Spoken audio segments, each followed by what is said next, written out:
தட்டை, சீடை, முறுக்கு, ரிப்பன் பக்கோடா, அதிரசம், என்ன வேணாலும் செய்யுங்க.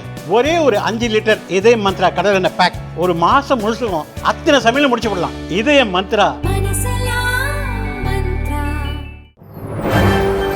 வணக்கம். செய்தி சுருக்கம். மக்கள் நலனுக்காக இன்னும் சிறப்பாக உழைப்போம், பிரதமர் மோடி உறுதி. பிரதமராக 3வது முறையாக பதவியேற்று ஓராண்டு முடிவுறும் நிலையில் பாரதிய ஜனதா ஆட்சி குறித்து பிரதமர் மோடி பெருமிதம் தெரிவித்துள்ளார். கடந்த 11 ஆண்டுகளாக மத்திய பாரதிய ஜனதா அரசின் பல்வேறு முயற்சிகள் விவசாயிகளின் வளர்ச்சியை அதிகரித்துள்ளன. வேளாண் துறையின் ஒட்டுமொத்த மாற்றத்தையும் உறுதி செய்துள்ளது. மக்களின் வாழ்க்கை முறை எளிமையாக்கப்பட்டுள்ளது என அவர் குறிப்பிட்டுள்ளார். இதுகுறித்து பிரதமர் மோடி வெளியிட்டுள்ள அறிக்கையில் கூறியிருப்பதாவது: நல்லாட்சி மாற்றத்தில் தெளிவான கவனம் செலுத்தப்படுகிறது. 140 கோடி இந்தியர்களின் ஆசிர்வாதம், கூட்டு பங்கேற்பால் பல்வேறு துறைகளில் விரைவான மாற்றம் ஏற்பட்டுள்ளது. வேகம், அளவு, உணர்திறன் கொண்ட புதிய மாற்றங்களை தேஜ கூட்டணி அரசு வழங்கியுள்ளது. பொருளாதார வளர்ச்சியில் இருந்து சமூக மேம்பாடு வரை அனைத்து வகையான முன்னேற்றத்திலும் கவனம் செலுத்தப்படுகிறது. இந்தியா இன்று வேகமாக வளர்ந்து வரும் பெரிய பொருளாதாரமாக மட்டுமல்லாமல் அனைத்து உலகளாவிய பிரச்சினைகளுக்கும் குரல் கொடுக்கிறது. எங்கள் கூட்டு வெற்றியை பற்றி நாங்கள் பெருமைப்படுகிறோம். கடந்த 11 ஆண்டுகளில் மத்திய அரசின் ஒவ்வொரு திட்டமும் ஏழை சகோதர சகோதரிகள் மற்றும் சாமானிய மக்களின் நலனை உறுதி செய்வதாக இருந்தது. சேவை மனப்பான்மையுடன் மக்களின் வாழ்க்கையை எளிதாக்குவதற்கு நாங்கள் அனைத்து முயற்சிகளையும் மேற்கொண்டுள்ளோம். நகர்ப்புற மற்றும் கிராமப்புற பெண்கள் கண்ணியத்துடனும் தன்னம்பிக்கையுடன் வாழ அதிகாரம் அளிக்கப்பட்டுள்ளது.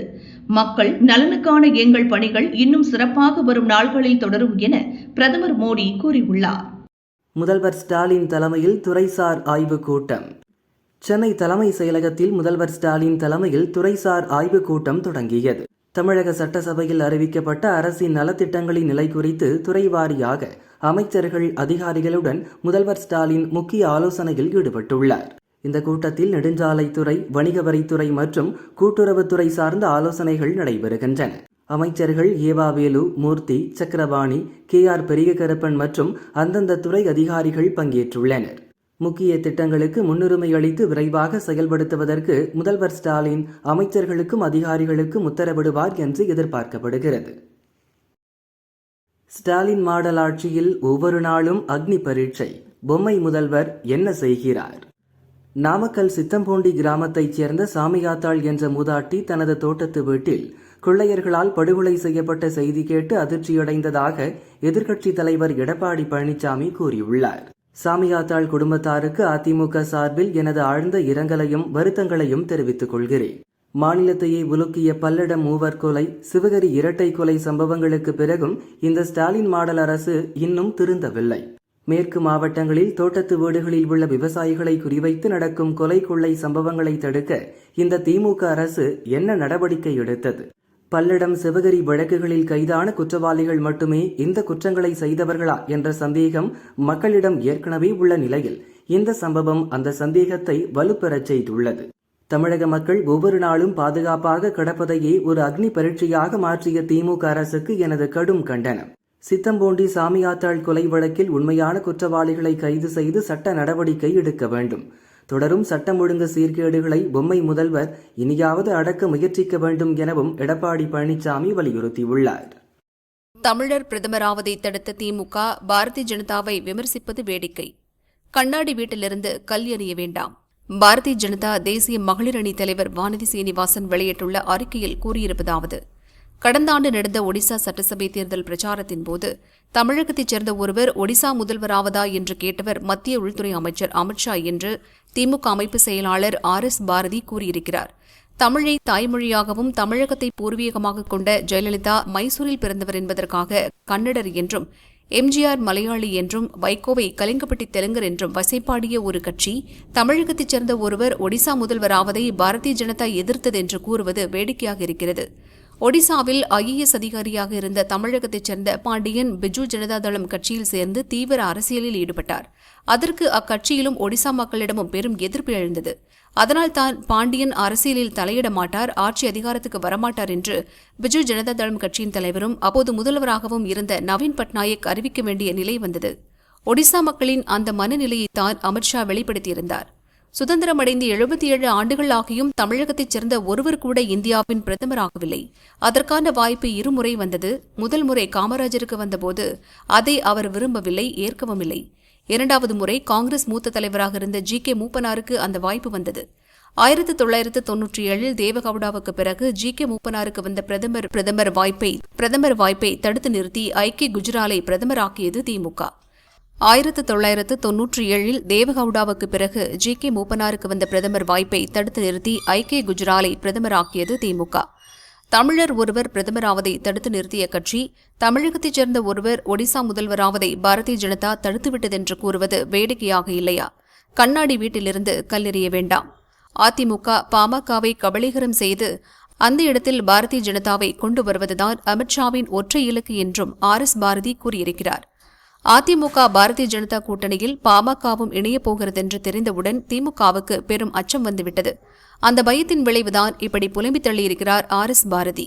கூட்டணி வைத்து தேர்தலில் வெற்றி பெற்று கூட்டணி கட்சிகளுக்கு ஆட்சி அதிகாரத்தில் பங்கு கொடுக்காமல் ஏமாற்றி வரும் திமுக மற்ற கட்சிகளை பார்த்து கபளீகரம் செய்கிறது என்று பேசுவதற்கு வெட்கப்பட வேண்டும். அதிமுக பாரதிய ஜனதா கூட்டணியில் இன்னும் பல கட்சிகள் இணைய இருக்கின்றன. அப்போது திமுக எந்த அளவுக்கு மிரளப்போகிறது என்பதை தெரிந்து கொள்ள மிகவும் ஆவலாக இருக்கிறேன் எனவும் வானதி சீனிவாசன் கூறியுள்ளார். மீண்டும் பரவும் கொரோனா, ஒரே நாளில் 358 பேர் பாதிப்பு. இந்தியா முழுதும் கொரோனா தொற்று மீண்டும் வேகமாக பரவி வருகிறது. டெல்லி, மகாராஷ்டிரா, கேரளா, தமிழகம் உட்பட பல மாநிலங்களில் புதிய கொரோனா வகை தொற்று பரவ ஆரம்பித்துள்ளது. தினமும் தொற்றுக்கு ஆளானவர்களின் எண்ணிக்கை உயர்ந்து வருகிறது. இந்தியாவில் கடந்த 24 மணி நேரத்தில் 358 பேருக்கு புதிதாக கொரோனா தொற்று உறுதி செய்யப்பட்டிருப்பதாக மத்திய சுகாதார அமைச்சகம் தெரிவித்துள்ளது. இதுவரை 6491 பேர் பாதிக்கப்பட்டுள்ளனர். கடந்த 24 மணி நேரத்தில் உயிரிழப்பு ஏதும் இல்லை. கேரளாவில் மட்டும் புதிதாக 144 பேருக்கு கொரோனா தொற்று உறுதியாகியுள்ளது. இதனால் பாதிப்பு எண்ணிக்கை 1950 அதிகரித்துள்ளது. இந்தியா முழுதும் நேற்று 624 பேர் குணமடைந்து வீடு திரும்பியுள்ளனர். கொரோனா தொற்று அதிகரித்து வருவதால் மக்கள் கூட்டமாக உள்ள பகுதிகளுக்கு மாஸ்க் அணிந்து செல்ல வேண்டும் என மத்திய சுகாதாரத்துறை அறிவுறுத்தியுள்ளது. விஜயுடன் கூட்டணியா? பிரேமலதா பதில்.